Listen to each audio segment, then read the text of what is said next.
What's going on, guys? So in this video, I thought I'd give you all a quick overview of the new iOS 6 firmware update that Apple talked about during their WWDC keynote yesterday. iOS 6 will be available this fall for the iPhone 3GS and higher, the iPad 2nd generation and higher, and the 4th generation iPod Touch. So we'll start out with the iPad. The first thing you'll notice is it now has a clock application.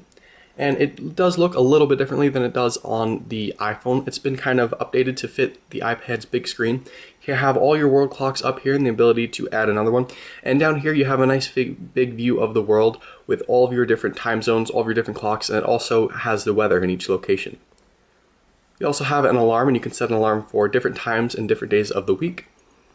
You also have a stopwatch with a little bit of a user interface update from what we see on the iPhone and iPod Touch, and same with the timer as well.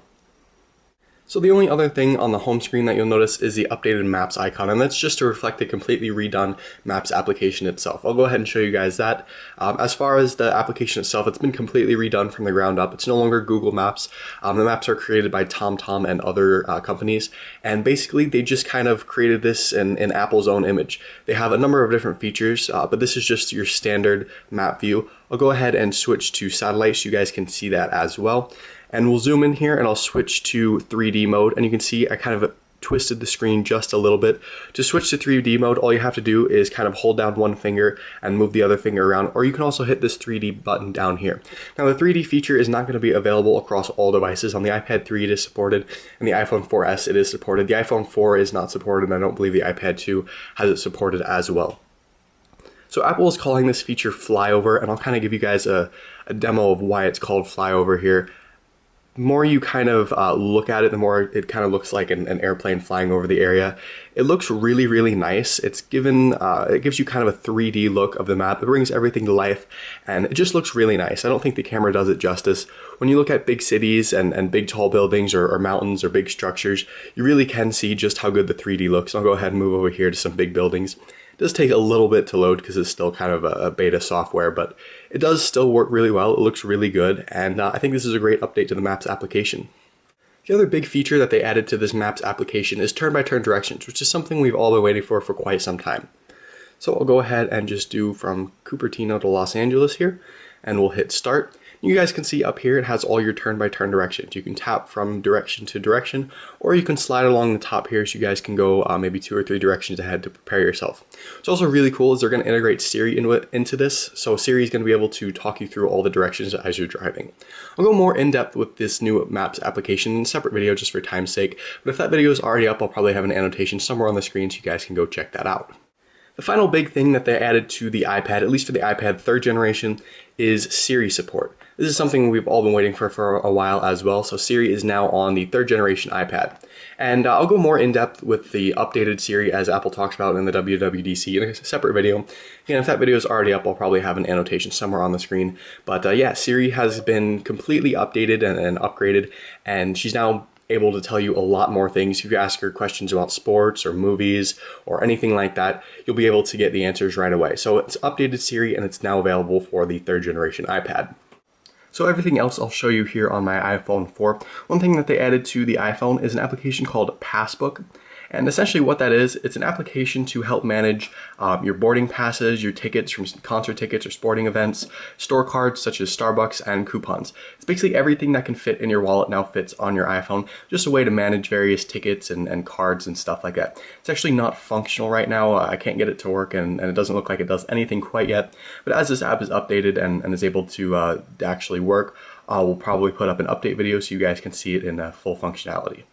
The Settings app has also got an update, and one thing you'll notice right off the bat here, this top bar is now light blue. There are actually a lot of visual changes throughout iOS 6, and for some reason it's very inconsistent. I'll go through all the visual changes throughout the video, and I'll point them out as I see them. But this top bar here is light blue. It's black in some areas, it's silver in some areas. It's very strange, and the Music app is now silver and black, which I'll get to later in the video. Just very inconsistent color scheme throughout iOS 6, and like I said, I'll point those out throughout the video.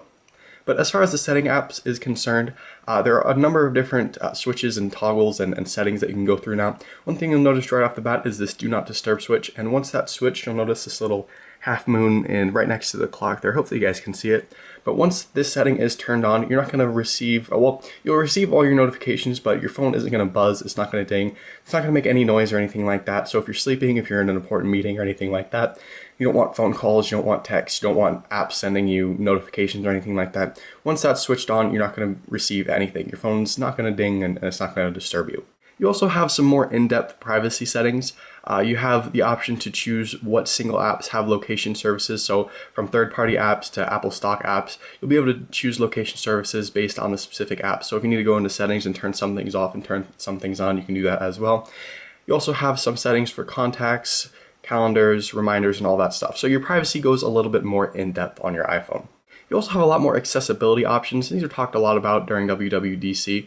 You scroll on down here, you'll see accessibilities, and you'll see there are actually a lot of different options now. You have hearing accessibility options, you have learning, physical, and motor. So you have a few more options to choose from in the accessibility department as well. Safari has also been updated just a bit. They updated with something called iCloud tabs, and basically what that is, any window or tab that's open on any other iDevice or any other Mac that's connected with the same iCloud account, you're going to be able to see all those tabs and windows open on your iDevice. So right now I have 2 tabs open on my iPad running iOS 6, and you'll see right here it says open on and then whatever device these tabs are open on, and you're able to view all the tabs that are open on that device. One last thing that's updated on Safari, when you turn your device in landscape mode, you now have the option to go into full screen by just pressing that button right there. So it gets rid of the search bar and the address bar and all the different options down here. So just press that and you're left with that nice clean full screen mode. Another thing that was rumored for a little while, and it did come to iOS 6, is Facebook integration. So if you go into settings here, right below the Twitter option is now Facebook. So once you type in your Facebook email and password, Facebook is now integrated throughout your entire iDevice. Basically what that means is all your contacts from your Facebook are now going to be directly uploaded to your phone. All the events from your Facebook calendar are now going to be on your calendar on your iDevice.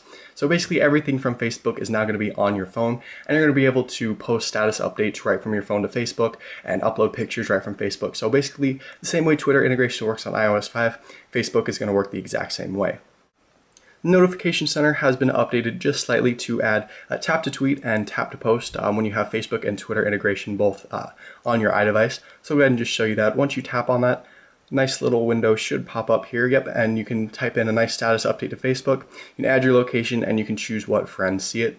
And it goes the same with Twitter here. I'll just show you guys. Tap to tweet, and if you have a Twitter account synced up with your iDevice, it should come up here in just a second. There we go, and you can add your location and send a tweet right from the Notification Center. The Photos application has also been updated just slightly, just a little bit of a user interface change here. You can see you still have all the same options, just looks a little bit differently. You can send it in an email, send it as a text. We'll get to photo stream in just a second here. You also have the option to send it to Twitter and Facebook if you have that option set up. You can sign it to a contact, set it as a wallpaper, copy and print it. So as far as photo stream goes, it's updated just a little bit. You now have the option to send a specific photo or photo stream to one person, one iDevice, so you have a little bit more options as far as photo stream goes. The weather app has just gotten a little bit of a slightly different user interface change. Text is a little bit skinnier, it does look a little bit nicer. Functionality wise, it works exactly the same, just a little bit of a user interface change. Game Center has also been slightly updated. They now have a challenges tab down here at the bottom. Basically all that is if you tap on a high score, you're able to challenge your friends, and if they have a high score, they can tap on it and challenge you. Heading back to the iPad here for just 1 second, the iTunes and App Store have also gotten a little bit of an update, just a new way to kind of look through iTunes and the App Store to look at albums and music and apps.